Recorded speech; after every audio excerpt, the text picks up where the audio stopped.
Welcome to Penrose Learning, where we make understanding easy. You must prioritize safety first. Do not attempt detailed application guidance here. Once you recognize an infestation, contact a licensed pest control operator licensed for rodenticides. This protects you legally and medically. Make sure to limit access to the area, keep children and pets away, and note where droppings or activity occur so the technician has useful information.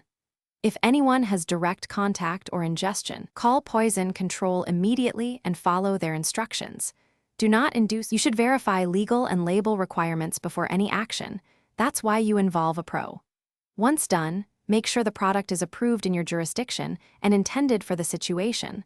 Laws and restrictions vary. Make sure to keep records of sightings, dates, and any communications. This helps with regulatory compliance and follow-up treatments. If you plan structural changes or bait placements, let the technician decide the method. They are trained to minimize non-target exposure and environmental release. You will finalize the response by following the licensed applicator's written plan and safety directions. Do not improvise. Once the professional completes work, make sure you keep their instructions and monitoring schedule and restrict access to treated areas until they confirm it's safe.